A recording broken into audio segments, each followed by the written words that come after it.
की journey start करने से पहले हम लोग जैसे बेबी स्टेप्स लेते हैं, वैसे ही कथक में जब हम अपनी जर्नी स्टार्ट कर रहे हैं एकदम प्रोफेशनल कथक डांसर बनने की, उसमें भी हम बेबी स्टेप्स लेते हैं।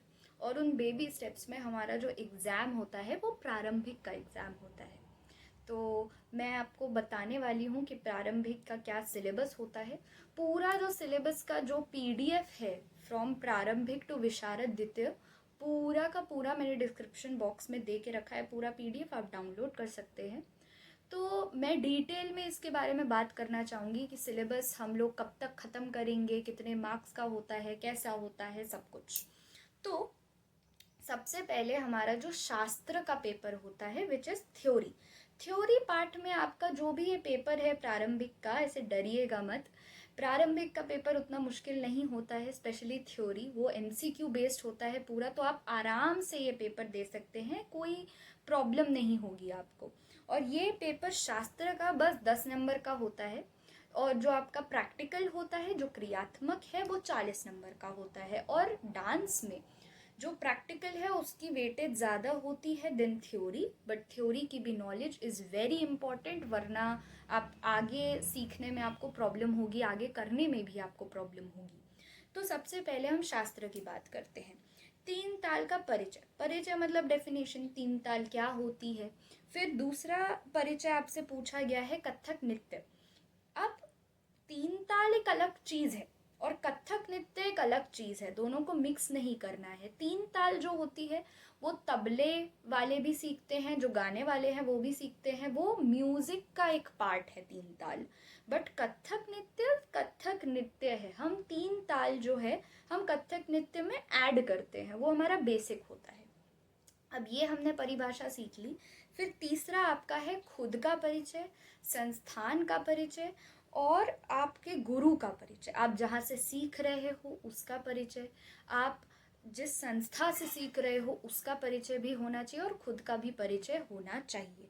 और चौथा ये है सबसे इम्पोर्टेंट, सबसे आसान चीज़ तो नहीं है, थोड़ा डिफ़िकल्ट है, बट बहुत इम्पॉर्टेंट है ये चीज़। यही सबसे ज़्यादा पूछी जाती है थ्योरी पेपर में, और इसके डेफिनेशंस थोड़े देख लीजिएगा, शुद्ध हिंदी में होते हैं।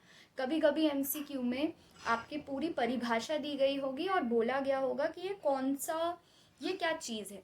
ठीक है, तो सबसे पहला परिचय आपका जो दे रखा है या परिभाषा जो दे रखी है वो है लय, विलंबित लय, मध्य लय, द्रुत लय, मात्रा, सम, ताली खाली, विभाग और तिहाई।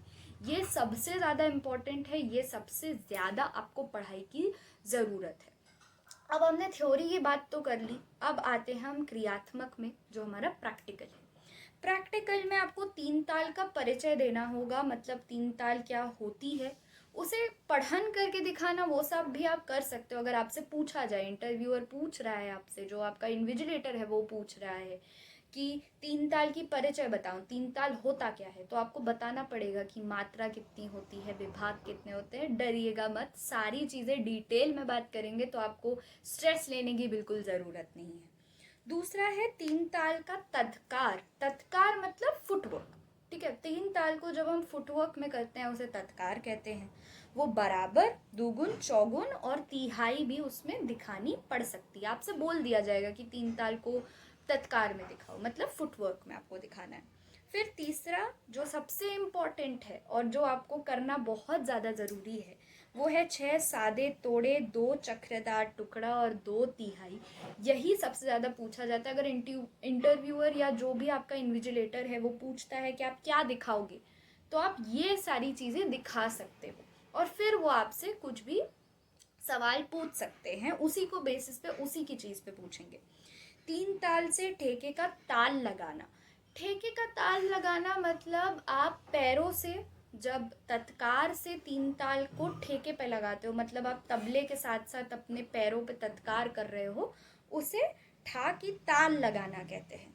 और तीन ताल की गिनती ठाट, मतलब एक गिनती वाली ठाट होती है, एक नॉर्मल ठाट होती है। नॉर्मल ठाट थोड़ी डिफिकल्ट होती है, गिनती ठाट थोड़ी इजी होती है। तो गिनती ठाट, दुगुन, चौगुन, हाथ में ताल लगाना, मतलब एक होता है ठाट और एक होता है ठा। यहाँ पे ठा लिखा है, तो ठा का मतलब होता है आप जब हाथ पे ताली बजा के जब आप 3 ताल दिखाते हो उसे ठा लगाना कहते हैं। ठीक है। और सभी रचनाओं की पढ़ंत, पढ़ंत मतलब आप जो भी तोड़े कर रहे हो, जो भी चक्रदार तोड़े कर रहे हो, जो भी तिहाई कर रहे हो, वो आपको हाथ पे बोलना आना चाहिए, उसे ही पढ़ंत कहते हैं। और ये था आपका प्रारंभिक का सिलेबस। बहुत इजी है, बहुत हो जाएगा आराम से, बट उसके पहले आपको बिगनिंग की थोड़ी बहुत चीज़ें आनी चाहिए, जो जिसकी प्लेलिस्ट भी मैं बहुत जल्दी स्टार्ट करूँगी। पहले अभी आप सिलेबस देखिए एंड आगे हम अपनी जर्नी स्टार्ट करेंगे।